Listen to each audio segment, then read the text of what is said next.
We're snorting cap rates and shooting up cash flow here at Deal Junkies.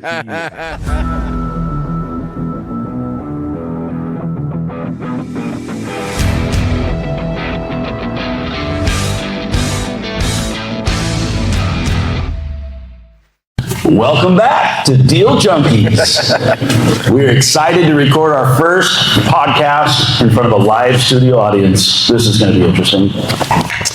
You want to kick us off? Yeah, so for people that will listen to this online, we're live at the SRE event we host in Salem. Are you guys all writing down on your note cards? I don't see anyone writing. So hopefully at least a couple of you are. So we're going to do an interactive experience today, and we're going to try to help you guys overcome your problems, do your next deal, so you can see how we're thinking, ask us questions live, and we're going to try to help multiple of you guys do this. So a few of you, please volunteer. We're going to have you come up here and sit next to Gabe. So in full transparency, why we're doing this is I forgot to book a guest for this month. So we decided to do this, and we're going to see how it goes. So for you guys who just walked in, you guys got note cards. I know Juwan will volunteer to come up. So what we're doing is write down a problem you're facing, the next deal you're trying to do, and we're going to bring people live up here. So we're going to kick it off just right off the bat with that. Do we have any brave volunteers who will come up? Give a little more. Juwan, you should come up here. Oh, yes. Thank you. Come on up. Yeah. You don't have to write it down. You know what your problem is? Oh, we got AJ. Pick a good one. Okay. Thank you, AJ. Better be good, AJ. Hi, AJ. This is a good one. It's a good one. Yeah. Welcome to Deal Junkies. Thank you. All right, I'll give you this mic. Did yours? Testing. Okay, this works too. All right, AJ. Tell us, Gabe will hand you the mic. Tell us what you are trying to figure out, what you're trying to do here, and what you need some help with. All right. So we've got a 16-unit property, $2 million purchase price. It's individual parcels. It's a mix of manufactured homes and tenant-owned manufactured homes in one stick built.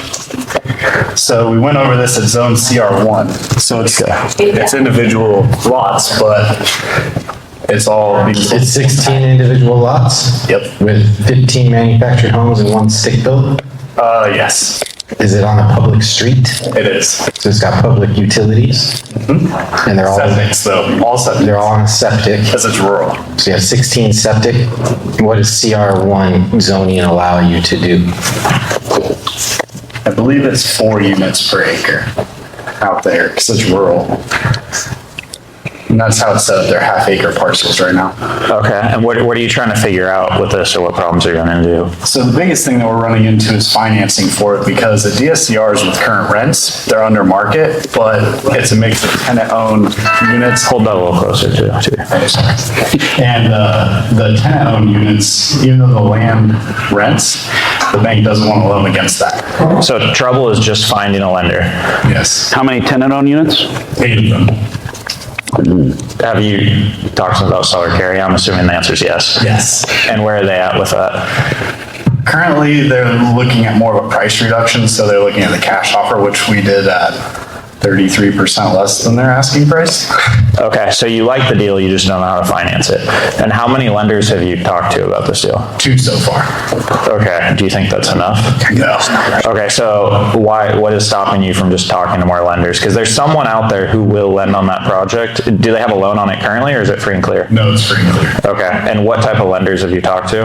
I've talked to a commercial lender and then a DSCR, actually, and the hard money, so 3 lenders. And the hard money wouldn't even do it. They would like to close it as individual, so 16 closings. Okay, and that just costs you way more? It's obviously more paperwork, but... Yeah, and the seller doesn't really want to do it that way. That's the other opposition. I'm kind of waiting for the seller to realize that they may be trying to sell us the wrong way. Okay, my first thought is just get a loan broker and save yourself the time from having to call 100 lenders, because the loan broker is talking to every single lender out there already. Do we have any loan brokers in the room? No. All right, no one wants business. Do you like the loan where you get 16 different loans on it? I would prefer to not have 16 different loans. Why do you like the property? What's the game plan? What are you going to do with it? So in the county, we can add 900 square foot ADUs to every property, and we can do 2 regardless of the size of the main structure. So with current zoning, we could add 48 or 32 units basically, and the market would support the rent for the cost of building.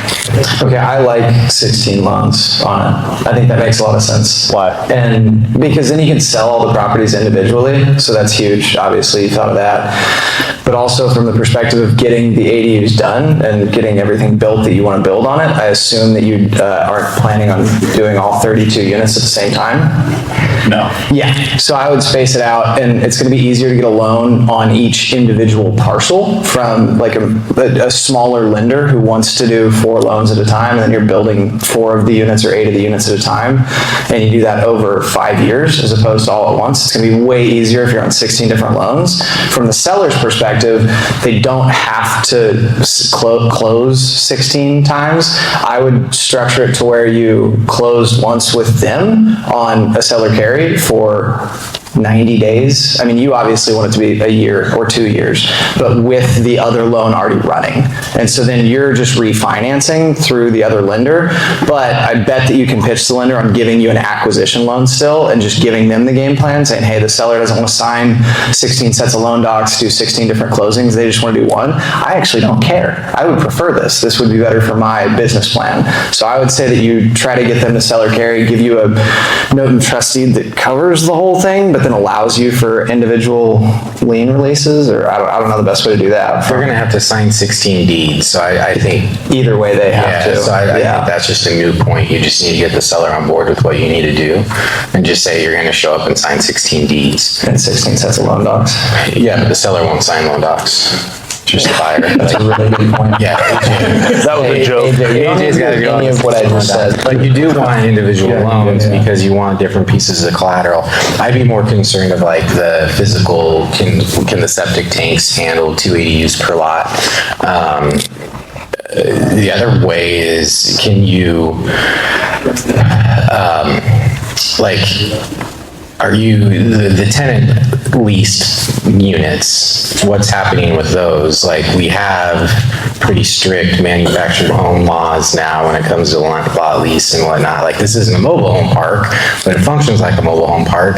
I assume you have a land lease in place, which is probably gonna function in that new part of our landlord tenant code. So that's a bigger issue. What are you gonna do with that property? So what we're looking at as far as dealing with that, we're trying to buy them all back as part of the deal. So we're going to each tenant and saying, hey, if you want out, this is a good time for you to get out. The units are a mix of like 1990s, so they're about time to go anyway. And then from there, we're getting this deal at about 100,000 a lot, the way we would want it, so we could build at that price as well. So if we have to decommission those and haul them off, we could just move right along into stick-built houses. And is there sewer out there at all, or are you going to be limited by the septic design? I think that the septic is going to have to stay in place for this community right now. They are very well-designed systems, and they have plenty of space for it. The way that they built them, they put all of the septics to where they still leave the back area to be developed. And so that's what drew us into this. We could either build bigger houses or go into smaller, clusters. And you're under contract on this right now or not yet? No.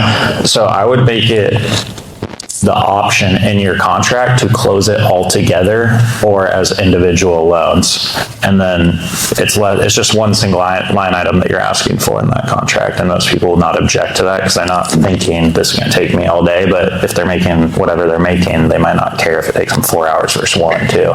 But like, I think for you, it's just talk to more lenders. And then I would just go to a loan broker who's already doing all that for you. And it saves so much time. We used to broker all our own debt, and it's a headache. Or even if you can just do 50% seller financing and then just stack 50% of the lots, seller finance, 50% of the lots free and clear at closing. So you're using your construction blending on the free and clear lots. You can develop half of it, cash it. Once that's done, then work on the other half and cash the seller at that point. You're normally really loud. Why are you talking so quiet? He's nervous. What are you talking about? I'm not nervous. Mike's nervous. That's my bedtime, Dad. I'm nervous. I don't even have a microphone. All right, well, I think from here, yesterday when I did chat with the lender after our boom meeting, and he described the same scenario, and I did learn that if we did package it all as one, when we go to exit, we would have to pay off 120 to 130. Partial pay downs the whole way. Yep, the whole way back, so that could really impact our profits down the line. Yeah, you're just delayed on pulling your cash out versus if you do what they're saying, you can capitalize on that right away. Does anyone in the audience have a question about this? These are called lien releases. So we're talking about doing separate loans on separately deeded lots. And then if you sold them off and you had one master loan, the lender may let you out of loans with an appraisal. So you can, but they don't want you to put any money in your pocket. So you have to take at least 100+% of the value of that and pay the loan down. So you're usually paying the loan down for a period of time. And then when you get to the last buildings, then you get to start putting money in your pocket. Mike, get real close so it picks up your audio too. So I don't actually have a question, but I just have a statement to help all of you because I've been doing investing for over 25 years, literally since I was in high school. The reason that I would not put all of my eggs, so to speak, and this may resonate with you more, in one basket, being all your eggs in one loan, being a basket, is because if anything were to ever happen to you or your partners, getting out of that loan is so difficult. So say you get cancer, say you get in an accident, say you get deployed somewhere, say you have a child. If you have individual loans, these mortgage brokers are very nice to you. If you have one loan, they take advantage of you, and they take advantage of your family, and they see an opportunity. And if you have 13 properties and you have 13 loans and you have something happen in life, it's not so bad. If you have 13 properties and you have one loan, guess what's going to happen to your whole portfolio? So maybe put half your eggs in one basket. Maybe put a third of your eggs in one basket. But if you put all of your eggs, your properties, your assets in one loan, one basket, you could stand to lose everything. So I wouldn't do that. Because the foreseeable future for investors always changes because life changes. You have a baby, you have cancer, you get a divorce, you decide to change your life in some way, and you're stuck. And the mortgage brokers will take advantage of you. Thank you. That was good input. I'm very depressed now. Yeah, no, I mean. I'm thinking about all the bad things that can happen. Do you have AJ, more questions while I'm standing there? we have more questions? Stand real close, Mike. All right. So are you referring to like the loans are non-recourse? You can just, or you like put it part of the portfolio as needed, like you have more flexibility? Is that for like refinancing? I'm just curious if you got more details about the situation, What it would look like? Yeah. Okay, so say you lose your job, you get fired because some chick or some guy doesn't like you. You get fired from your job. Your loan, your lender on that big huge loan with all your eggs in one basket, they're not gonna want you anymore in their portfolio, in their assets. The other thing is if anything catastrophic happens in your life or your children's life, so that's over. They're not going to refinance you. They don't necessarily refinance you. They can't tell you no to doing a loan buy down. So say you want to release one asset. They can tell you no to what asset you can release, and they can tell you no if you can release any assets whatsoever. Yeah, that's a good point, is your lenders, they want to be your partner. They're your lending partner, but they have a lot of control. So you need to think about the way you line up your debt with your assets. Yeah. All right, we're going to move on, guys. AJ, thanks for joining us on Deal Junkies. He was brave. You were brave. Yes. Thank you, AJ.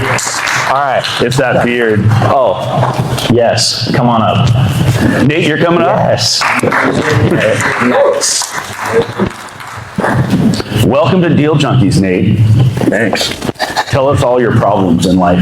I got one problem. Is there a chick that doesn't like you that's gonna fire you? That's not a problem. Okay, here you go.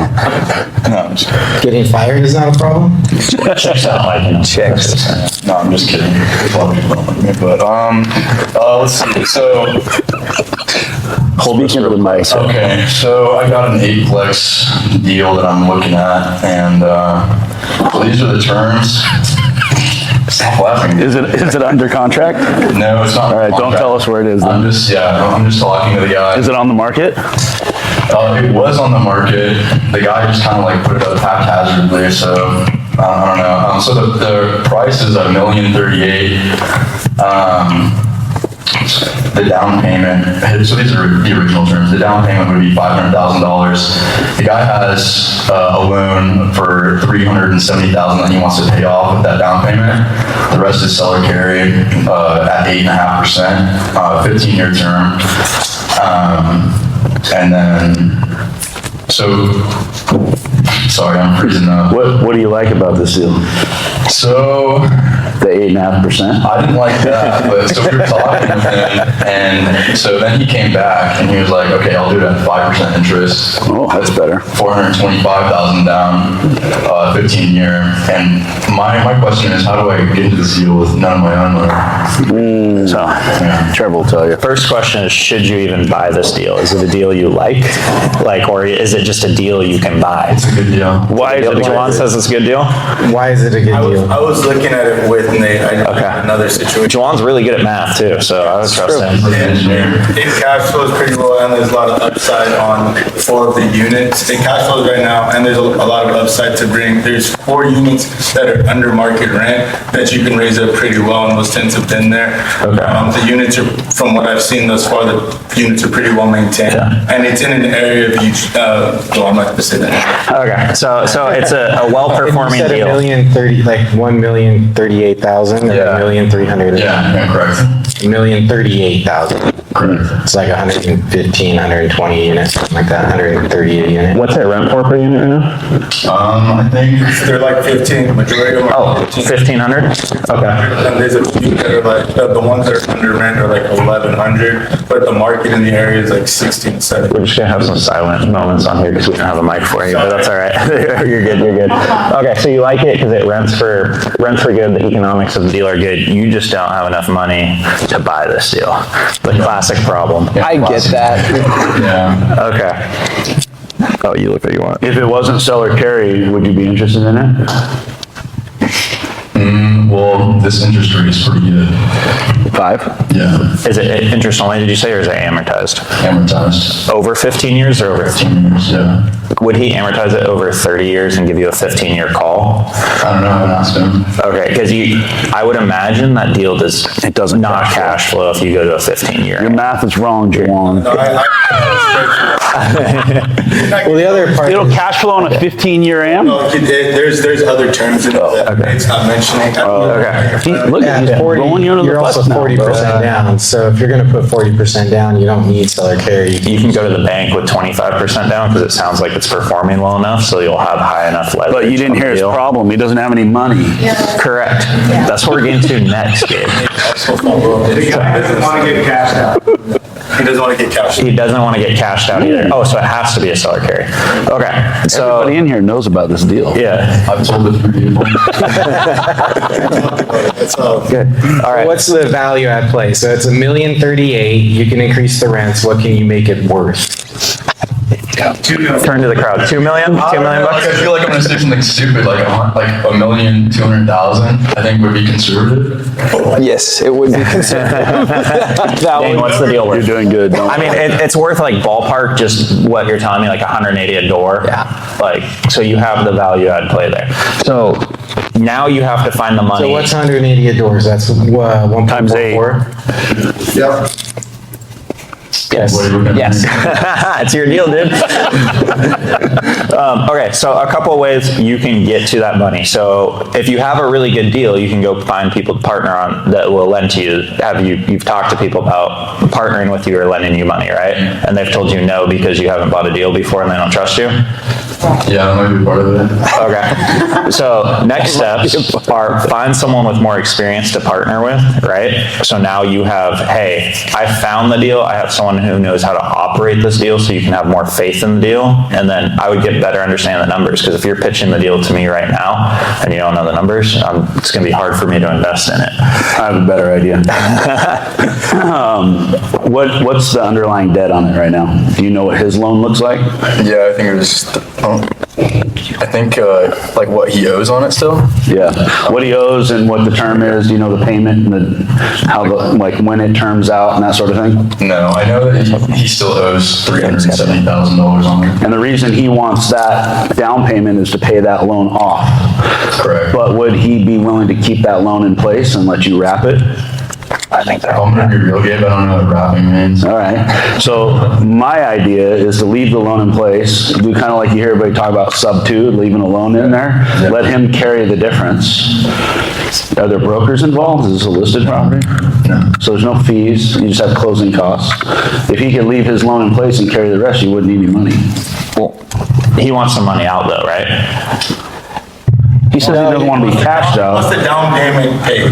Like basically he wants to be cashed out. He only wants that though to pay off his loan. That's it. That's it. He doesn't want. So if we solve that problem, you don't have to pay off the loan. You don't have to come up with $500,000. Leave the loan in place. That's what I would try to do. Right, so you had a balloon. He just said he had a loan. Is there a balloon coming due? No. It's an eightplex, so it's commercial money, so it's gonna term out at some point. That debt's gonna expire. You understand the difference between 1 to 4 unit residential money and commercial money? Yeah, the loan is simply shorter, right? Yeah, so that's why I said, do you know anything about the loan? Like, when does the loan term expire?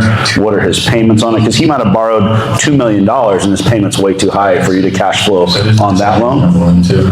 Oh, it's gonna, yeah, that 370 at some point is gonna have to be paid back, and you gotta know when that is and know that you can get the financing for it. So if you can do the math on the back end and be qualified for that loan, or the property can, you can come in with no money, wrap the debt, do your value add play and operate it better, increase the value to that 1.4, 1.5 number. Then get your And then that is enough of a down payment you created in a spread to refinance and pay off the note to him and the existing debt.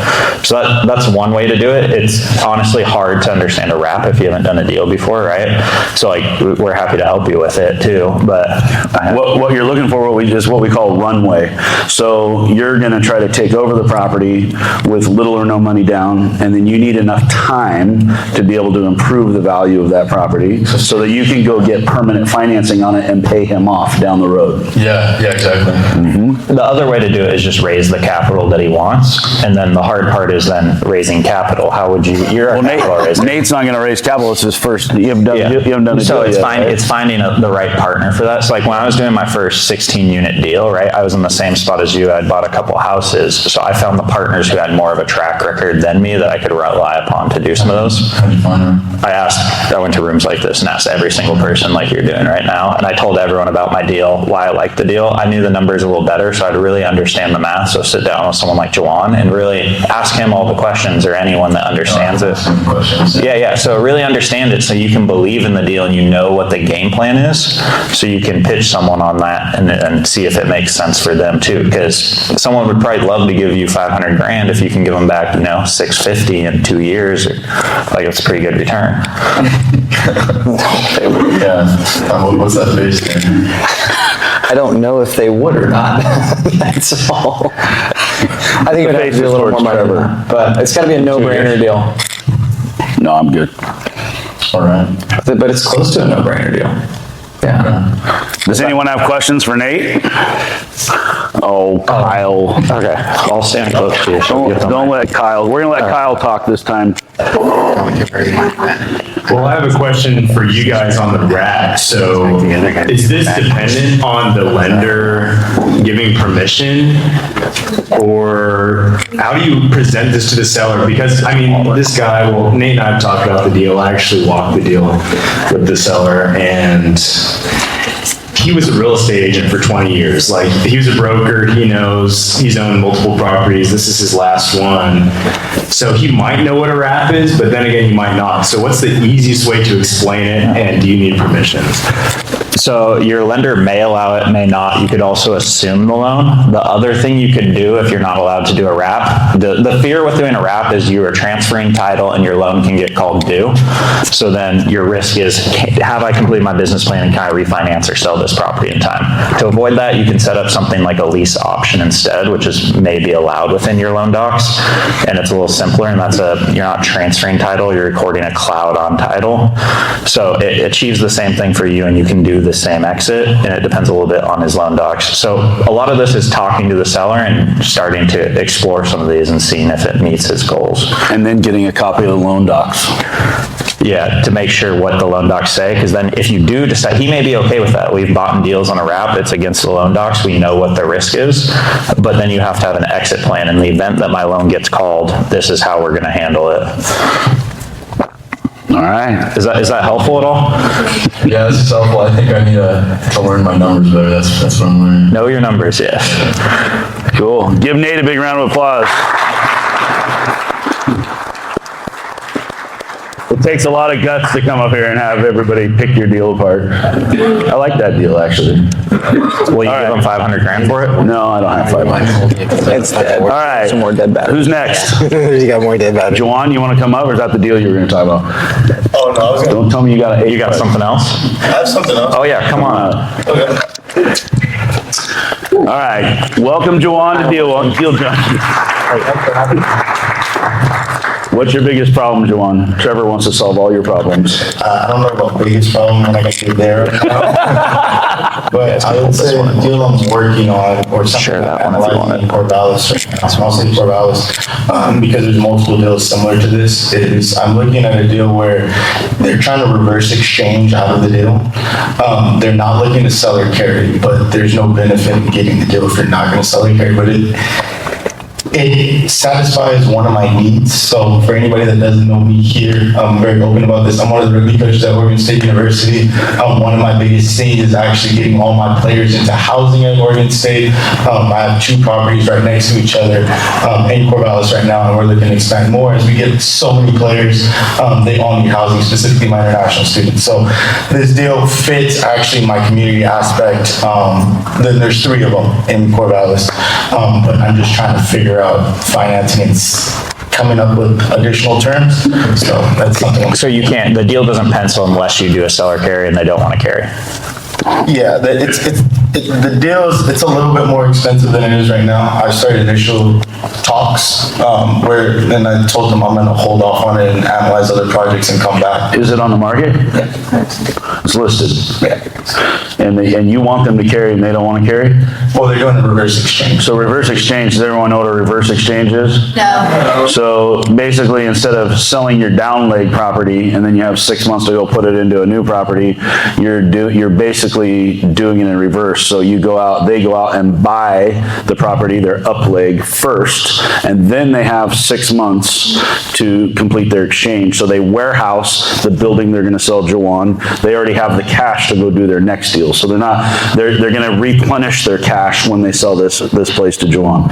So have they already purchased their up leg? I have no clue. They didn't share that information. So, but if they're telling you they want to reverse, what they're telling you is they already have money. That's the takeaway. So they're not doing this deal for money. They're going to go buy whatever they're going to buy with the money they have. Once they buy that, now they may have more motivation because they only have 6 months to sell that down leg property. Okay, that makes So sometimes when you're in an exchange situation, every deal you're looking for motivation, buyer and seller. And if you've got a seller who wants to sell because maybe one day they'll go buy a property, their motivation might be a lot lower than it is once they find the property that they want to go buy. Once they buy it, the clock's ticking. Now they have very high motivation because they don't want to pay taxes and they want to be able to warehouse that building so that when they sell it to you, they can put that cash back in their pocket and not pay taxes. also, like when talking to them, basically they said they don't want to carry the whole thing if they were to carry at all. And so my agent currently is in talks of like how much they're willing to carry or if they're willing to carry on the back end. So we can close it, if I can close the deal up front, and they can potentially leave some money on the back end so we can. Why do you say the deal only works if they carry? it doesn't have to carry necessarily. So one of my objectives, I've been working with Trevor, and I have 3 objectives I wanted to do.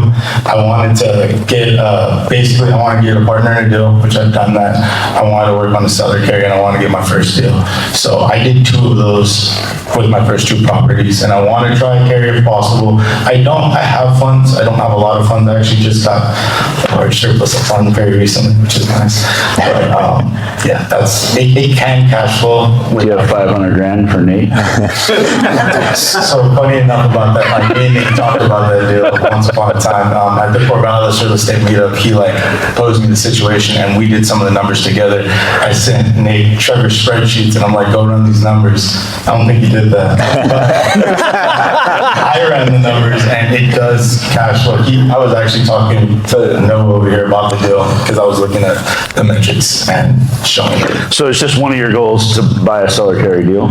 If it fits the aspect, I don't think I want to put that much money down up front on this particular deal. So it's to get leverage. Yeah, to get better leverage. That deal just might not be ripe yet, right? Like it may be good for a seller carry. You may have the best offer for them, but they might not be ready. So like we're buying a lot of deals 2 years later. Like we were doing a deal today that we started doing 3 years ago. And it's way better terms now than it was then. So for you, it's just check back in and move on to the next deal. You don't want to hold yourself up and waste too much time on one deal because not every deal is right for seller carry. It may not actually fit their goals or their needs. So figure out if it does or does not, first off, is the key. And if it's not a good deal for them, they're not going to accept it, move on to the next one. And if it's still sitting there, just keep checking back in. Yeah, and you already Here you go. Whoa. Talk to the mic. And they already talked about maybe carrying something back, right? So there is some logistics. They need some cash because they're going to use cash to buy the current building. They need to sell this, use cash to replenish. You want better leverage, but you have some funds. So you can talk about doing, go get a bank loan, put 10% down, have them carry 10%. So they're carrying back a little bit, but don't ask them to figure that number out for you. Figure that number out for them. And like, hey, I like your price. I can go get a bank loan for this. I'll put this much in. I need you to carry a second for this much. Also, I have a follow-up to why I need a seller carry action. I'm thinking about it. So I have 2 loans right now already, and so I can't get a regular bank loan. I can probably get a DSCR, which I've been talking to Trevor about already, but that's like why I can't get another bank loan. I'm still waiting coming soon. Yeah, and you've already done the partnership thing, so you can partner with your players or whoever who wants to house hack that thing too and do it that way. And then you have other assets you can collateralize too, but that can get messy with your partnerships, right? So now you have 2 puzzle pieces and you can go put a second on those, or if you blend the LTV and the lender's fine with it, you can put it on it at close with 5% down, but it just may not be ripe yet too. So I would like propose the terms like Mike is saying, so you get a yes or no and some feedback, and then you can go back and forth a little bit adjusting those, but there's a lot of houses out there that you can buy. 100%. I have like 3 that are in the pipeline, but some of them like pique my interest a little bit more just about how players interact and live together, and you get more value as a coach, but also from the financial aspect because they're satisfied. Like my players are living in my house now, and they're so ecstatic to be around each other, seeing my practice. Do you give them a discount on rent, or do you charge them max price? Well, not max price, but I do an SRE model, so I rent by a single room occupancy, and it cash flows even better, and they get better amenities. So for my players, I'm like also as a coach, I want them to perform well. So I put in little like ice baths and little things, little amenities for them, a fire pit, small things that doesn't cost me too much, but it gives them value, and then they get to spend more time with each other, which better performance. And we're ranked 11th in the country right now. Let's go. Yeah. Let's go, Beavs. Go Beavs. Can you do that model through a lease rather than having to buy the property? Like, can you just accomplish that goal by leasing the right property on a long-term lease and then subleasing it to your wrestlers? That also works. That's a potential. I more want to get equity over time. That's my biggest thing. But I've talked to some people about lease options and other things of that nature. Yeah. We call that arbitrage. You rent it out and then you rent it out. So you just go sign a lease on an apartment, fill it up, or a house, and then just rent it out. Make money if your landlord will let you do it. You don't even have to buy the building. Yeah. Just gotta find a landlord who'll do it. Cool. Any questions for Juwan?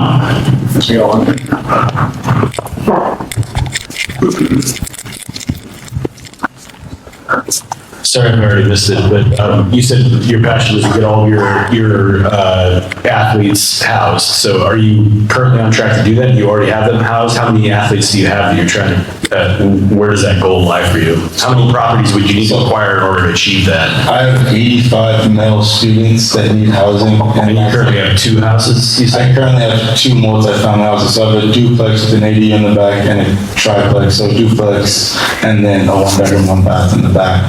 And the reason for it is, the reason why I got into the situation is my international students' parents keep on saying for their students to come to the States and play for me, I need to figure out a housing situation. Sure. So that's like how I'm getting them in that situation. Well, that's cool. That's a really cool goal, man. Yeah. That's great.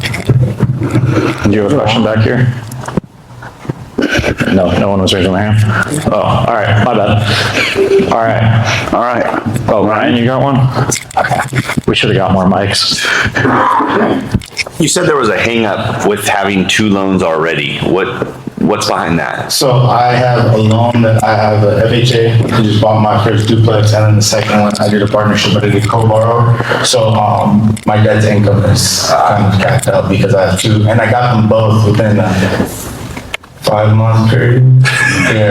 Yeah, so like you can't use the full rental income from it yet, but you're obligated for the full debt in the eyes of the lender. So you have to stabilize it get it on 2 tax returns, and then it will cash flow, and then you're good to go. So as far as a track record on rental income from a place, does a bank need to see a year of that, or what's the usual standard for that before they'll let you count it? Yeah, for conventional loans, it's 2 years. 2 tax returns I want to see it on. I think I'm not a lender. James, correct? For rental property? Nah, he wasn't listening at all. It's 2 years, 2 tax returns. Yes, I worked with, I talked to James, actually got me both of my loans, and one thing he was telling me is for the second property that I purchased, to put it under a business and pay every single payment via business. And so after a year period of time, I can now go and get another owner occupancy loan, and that won't count on my DTI. So then if I rent out my other unit, then I'll be kind of set free. Cool. Thanks, Juwan. Give Juwan a big round of applause. All right, Deal Junkies, who's next? Who's the next brave soul?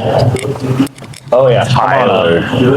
This is your moment. The moment you've been waiting for. A little more hustle, please. Come on, Tyler. Welcome to Deal Junkies, Tyler. How's it going? It's good. How are you? This is just going to make Trevor angry because I'm not actually going to talk about deals. I just like you guys. I don't have any problems. Well, actually, if we want to solve my problems. You have problems. We need a I get texts in the middle of the night from you. You have problems. To solve my problems. So. I want to talk about emotional stuff with Mike. Oh, I know. Listen to the podcast. EQ, let's go.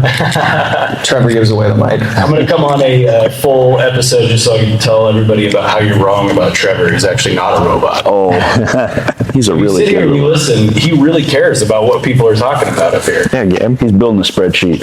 He's just collecting data. All right. Well, you guys are awesome. I really appreciate you. The podcast is rad. I stay up like as soon as you guys put out a new episode, I listen to it. Mostly just to find out if Dane and Mike are going to fight with each other. Do you like that, by the way? I love it. It's just... Some people don't like it, but I'm glad you like it. My man. Who would actually win in a fight? Who would you bet? Oh, what kind of fight? Yeah, what kind of fight? Wrestling. When Mike starts out where he clearly knows more about the topic than anybody else in the room, and he's like really on track, but then he like gets derailed far enough to where eventually he's just like, all right, you guys are right. And then Trevor, So every time we talk, Mike clearly knows more. eventually it's just like, all right, God, it's enough. Yeah, you guys are rad. So thanks for doing what you do. That's your biggest problem is you listen to Deal Junkies? I think it is. I'm addicted. I'm a deal junkie myself. I got a really aggressive 10-year plan, so we don't have time to go over all that right now, but one of these days we will. You don't have a deal you want us to solve?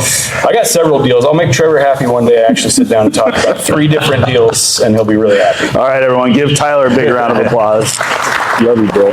Thanks, Tyler. We paid him to come up here and do that. Okay, who's next?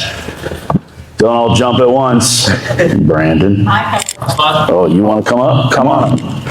Come on down. Barbara? Yes. Welcome to Deal Junkies. Thank Oh, there's a microphone for you.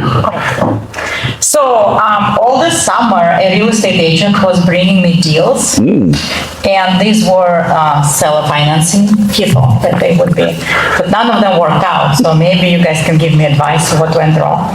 Is it you were specifically chasing seller carry deals? I would like, seller carry. All right. Because, you can buy more with that. Why can you buy more of that? I have a low income because I have a construction company, so more goes into construction. So are you trying to qualify for more loan, or are you trying to come in with less down payment? Definitely less down payment than we'd like to get more loans. Okay. Hand in hand, yeah. Well, I could do DSCR, but that's another dilemma, right? You have to rent the property first, and then you get the DSCR. How do you rent it first while buying? Some lenders will close with it vacant, with a rent study. I guess I haven't met those lenders yet. What's a rent study? Oh, it's just, we do our rent studies all the time. We just look around the market and do a survey and try to figure out what the rents are in that area. So a lender will have an internal underwriter that'll study and determine what they think the rents are for that market. And as a borrower, one of the things you can do, and this is more for banks and community lenders, is if you develop a nice executive summary, we call it, where you go do all the research for them. It's like a mini appraisal, and you can write out a business plan. Here's the property. Here's what I want to do with it. Here's the rents today. Here's where I think I can take them. When you come in, it's like we kind of grilled Nate on his business plan. What are the rents? We asked him a million questions. The bank's going to ask the same questions. So the more prepared you are, if you've already done your rent study, it's not really all that hard. You can go to Rent-A-Meter. You can go on Zillow. You can just peruse Craigslist, apartments.com, and just look around at different properties in the area and see what they're renting for, and try to compare apples to apples, just like you're doing a sale comp on a house. You can study what the rents are supposed to be in that area, if they're offering concessions and that sort of thing. So then, like, Nate looked at his deal and said these rents are $1,100, but he's done a little bit of a rent study and said that he's going to be $1,600 market rent, so he's got $500 in upside on those units, which is $100,000 in value per unit on a 6 cap. So rents are a big deal. When you think, oh, it's only another $500, it might only be another $500 a month in your pocket, but it's a huge amount of value in your property that you can then either go sell or leverage, into and borrow that money out. So you were saying they brought you all these deals and they thought they were seller carry, they were seller carry and the terms didn't work, or what was going on? They were in a bad enough situation that he felt that the seller carry would be the best way. But the way he represented them, and he could be also my agent. He told them that would be a good solution, maybe, but he was more like, well, here's Barbara, and she can present to you what she presents. And then all of them thought that I'm taking advantage of them. And one of them was, for example, a fourplex where none of the units were rented. And the owner was like older Chinese woman, and she kind of, didn't know what to do with them at her age and so on. And I gave her, that was my 4th trial already with this agent, and I gave them the deal that was better than if they just, I offered like 1.2 million and so on and so forth. And they still felt that was, I was taking advantage of them. So, when you present to them something that's even better than they would get any other way, then, there's something wrong going on with there. Yeah, part of it may be the sales pitch on it. So truly understanding what they want out of it. Because again, to buy a property, you have to give the seller what they want or need for them to accept. Otherwise, they're not going to sell. So better understanding their situation is part of it. And it might just be a numbers game. Because when I hear, I offered on 4 properties with a seller carry, I offered on 5 properties just today. Yeah. So it takes a lot, it takes a lot of reps, and then it's finding who those motivated sellers are, right? So longer time on market, and there's probably like 4 deals on the market right now that are offered as seller carry, so now it's may not be the right terms or price, but now if you're going to those ones specifically who want to do that, you can have a better option. Well, so specifically for that one, it appraised at 640, but they wanted to get 800 out of it. And you offer them 1.2? And I offered them 800, okay. but then I showed them that if I paid the interest, then in 15 years, then it would be 1. Was it not enough money for them on the front end? Was your down payment too low? Why did they say no? Do you know why? No, I think it was just general feeling that that was, when you when you ask for seller financing, you're trying to tweak that. And that was the broker double ending the deal, and he communicated that to them, or you communicated? No, that was, the only thing about him is he didn't say, well, this is the best deal for you, right? And maybe he shouldn't be saying that because it's, may or may not be the best deal for them. So he said, well, here's Barbara, and she will tell you what she wants to present, and then it will be up to you to decide. So I think it was a fair statement. Has that property sold since, or is it just still? Well, so that's another thing. So none of these properties were on the market at that point. They were thinking about listing, and he wanted to present me first to see if they want to do it. And none of them wanted, and I don't know if they listed with him or not, but they were, that was the consensus that they don't want to do seller carry, they will list it. What was your proposal to them? What was your offer? The 800, but what were the terms? So it was 800, and I wanted it, I think, at 6% interest, and I wanted a term, because they were not rented in a bad shape. For example, they needed roof work and so on. So I wanted the payments to start in 5 months. Mm-hmm. But I don't think they even looked at my proposal. Mm-hmm. So how much down payment? I think it was 50,000. So when you think about that for a second, a seller is going to pay a broker fee, escrow fee, title fee, so the 50 grand is going to be wiped out. They're not going to get very much money. I was going to pay 20,000 to the broker. Oh, you were going to pay your broker. What about their broker? Mine. He was your broker. Yeah, he wasn't presenting both. So buyer paid broker, so you're really paying 820 because you're giving 20 to the broker, and then you're paying 800 for the building. No, that would come out of the 800. Okay, so that's what I'm saying is if you're going to go into a seller carry deal, think about what the seller is going to need. If you're trying to do a deal that's listed and they have commissions that they're going to have to pay, your down payment may not even cover what they need to pay their commissions. So they're not getting anything out of the deal. Sometimes sellers don't really like that. They will pay taxes on anything they do take, so there's that benefit. But they may feel like 50 grand wasn't enough skin in the game. They may feel like asking for 5 months and no payments was too much, and you negotiated a lower price. So what I would recommend on a deal like The higher price, I've offered 800. But more than it appraised, but they are asking for more than 800, right? No, they want 800. Oh, you offered a full price. Yeah. So I like that idea. I like your price, my terms, and you asked for your terms and they just said no. You may have a broker that doesn't know how to present it. One thing I would say is most brokers are just trying to piece a deal together to make a fee. If you have a broker that's willing to introduce you to the client and you can sit down face to face or have a Zoom call or whatever, that is a really good broker that'll allow you to do that. We'd say rule number 1 in brokerage is never let the buyer and seller meet. But in this instance where you're trying to do something creative, oftentimes if your broker doesn't understand what you're trying to offer, it's really good if he'll introduce you to those clients. So getting in front of them is a good thing.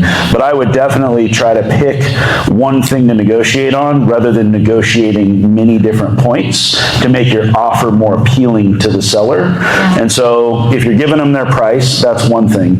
But they may have looked at it and just said, 50,000 is not enough, 5 months is too long before I get payments, maybe the interest rate they thought was too low. My thought was that they didn't even entertain the thought, they just got scared of the whole idea. They may just not want to carry at all. Yes, maybe. And then you just move on if you're looking for a There seller was carry. another lady who was about to go in foreclosure in December, and we were in September, so it was very close. and she still decided that. Well, no, if she's gonna go into foreclosure, then she's already got debt on the property, and so she probably can't carry or doesn't think that Well, she but can it's carry. not- Yeah, so and that's where it's, why are they selling? Like, what are you may want to do seller financing, but what do they want? What are they trying to accomplish? And a lot of times, people are just trying to put their solution to a seller and not understand what situation they're in.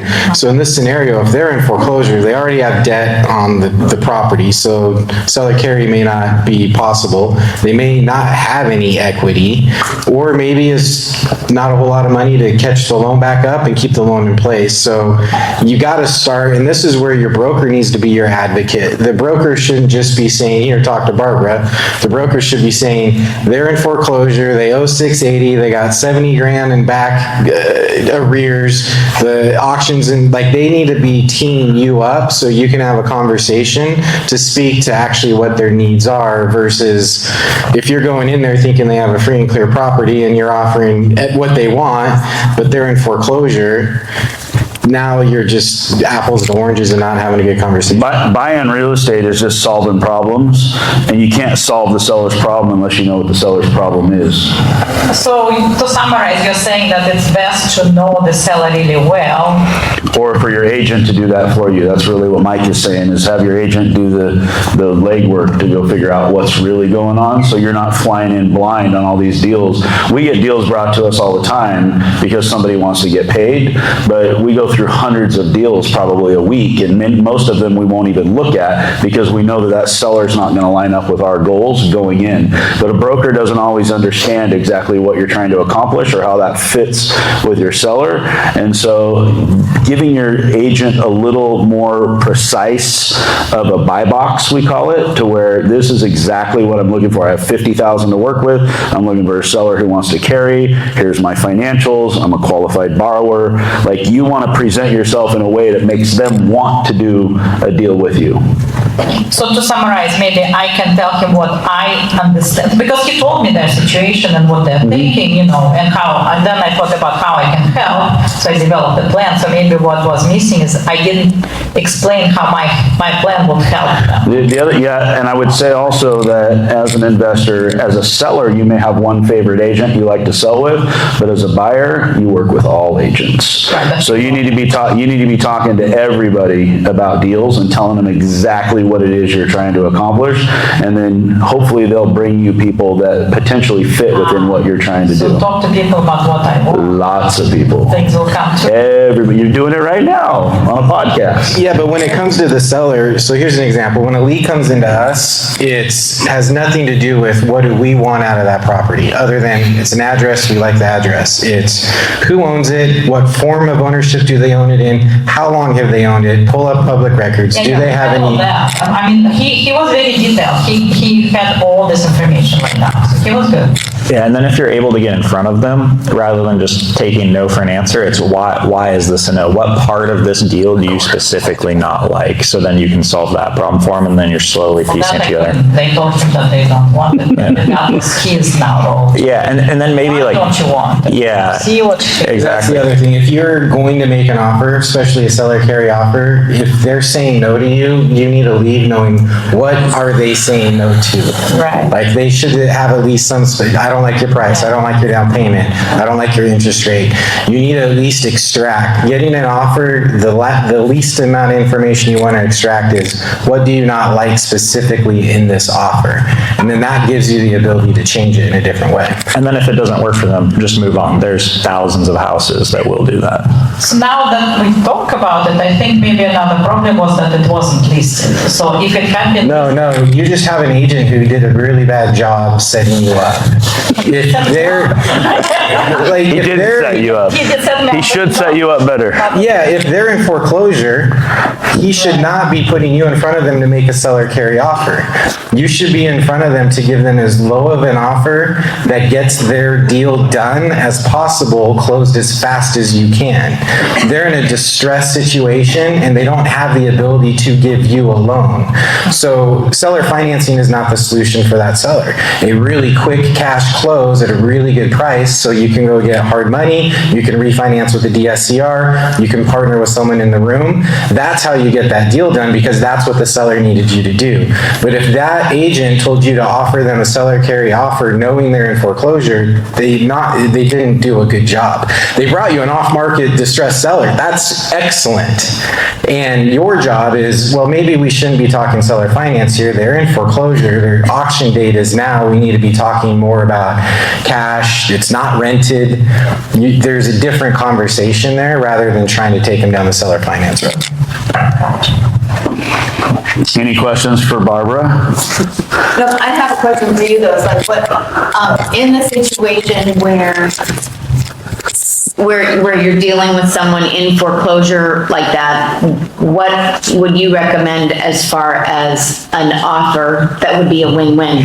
Well, just like Mike just said, it's, when you're doing seller carry, you're trying to help somebody kick the tax bill down the road, or they want income over time, or whatever the case may be. When you have somebody in foreclosure, that's a totally different seller. The problem you're trying to solve for them is maybe saving their credit or keeping them out of court or whatever the case may be. And so in that case, they're not hung up on price, so you don't have to offer them the high price. You could go in at a lower price, and there's a different way to leverage that deal. So if you go to hard money, which I know there's hard money people in the room, you go to them and you say, I got a deal, and I can get this deal that's an $800,000 deal, but I can buy it for $600,000, and I can put $50,000 towards it. You might have a hard money lender that'll come in.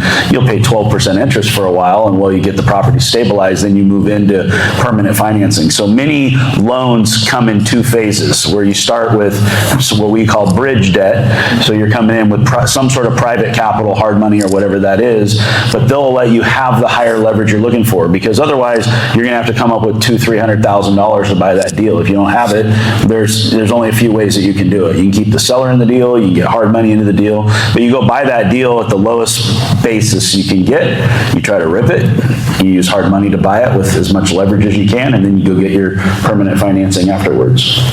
Okay? All right, give Barbara a big round of applause. Thanks for coming up, Barbara. We'll do one more. That was fun. We're going to do one more. Kyle. Come on up, Kyle. We talk to you guys all the time. Kyle just wants to be on come up. You can come up here. Yeah. Are you going to give us a different deal to talk about? It's an 8-plex for $1 million. Are you going to pitch your 4-plex right now? Oh, that'd be great.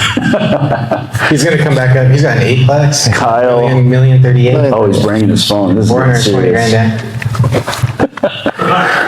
All right, Kyle, thanks for being on Deal Junkies. Thank you. Welcome. How's it feel? It feels great. Does it? This, yeah. You look good. All right, what do you got? Tell us about all your problems. Well, this is something that has since passed, and I'm just really kicking myself because it didn't work out. So essentially, there was a 14 unit in my hometown that I'd wanted to buy for a while, and interestingly enough, so when I told my dad a couple of years ago that I wanted to buy apartment complexes. And so he's like, well, I don't know a ton of people, but I do know the guy that I rented to when I first moved to town 20 years ago. He was really nice, so maybe you can get connected with him and his wife. And so eventually, like after a couple times of reaching out to her, we finally went to Denny's, and we just kept on hanging out. Like we would go to lunch and hang out. Like we really liked them. Like they were friends. Like when my parents rented from them, and so I was just like, hey, I didn't tell him I wanted to buy his properties or anything. Like I was just like, I want to learn. Like he told me a bunch of crazy stories over the years about like just crazy tenants and all this stuff, and like knowledgeable, like good stuff, like meaningful stuff as well. And like 6 months ago, we went to breakfast, and he was like, so Kyle, I want you to buy me out. And he has 28 units, but we were just talking about the 14. And he's like, I want to seller carry it to you.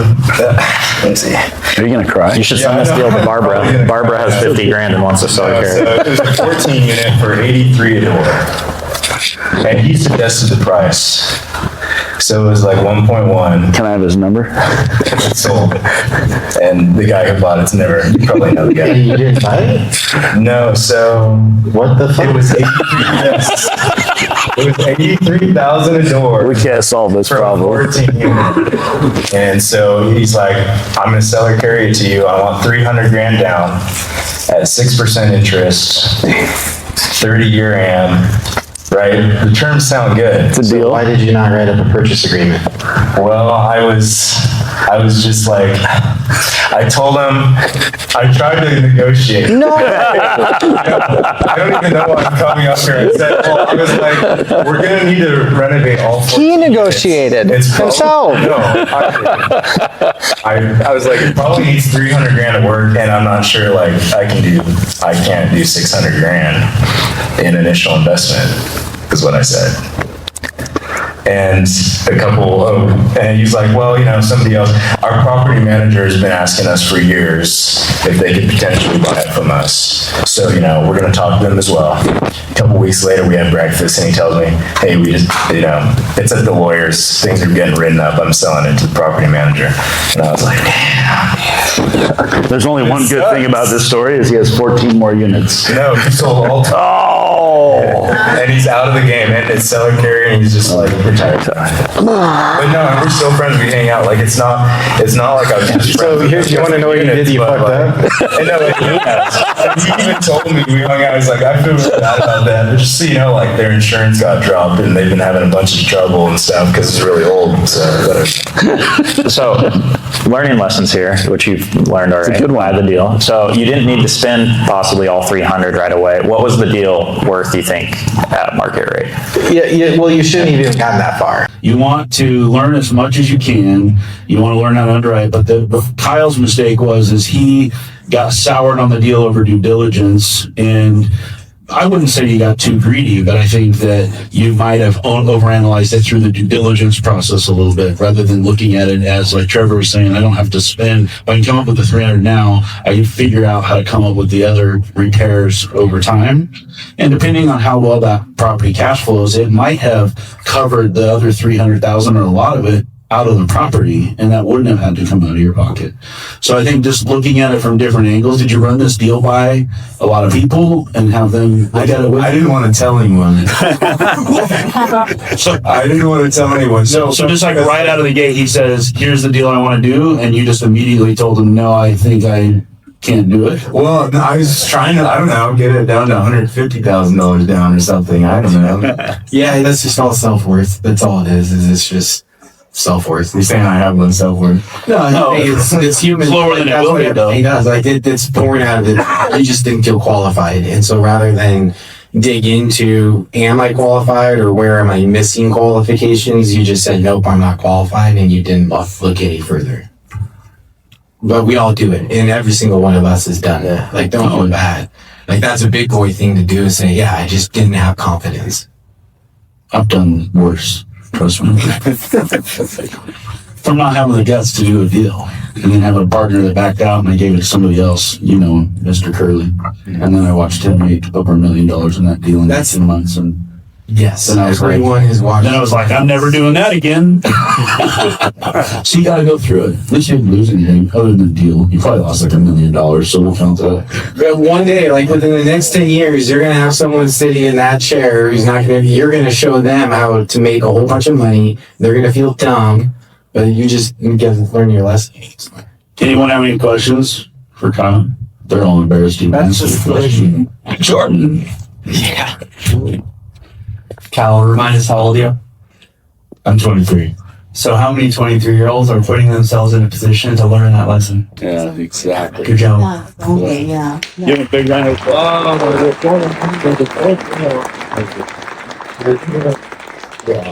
I love it, Kyle. All right. Are we going to wrap this up? Yep. Okay. Kyle, thanks for being on Deal Junkies. Everyone, thanks for showing up tonight. I hope you enjoyed this. Please listen to our podcast. Please share us, and we'll see you next time. And if you guys have more problems you want solved, Mike will stay here all night. If you didn't want to share it publicly, he'll be here all night to solve all of them for you. Thanks for coming, guys.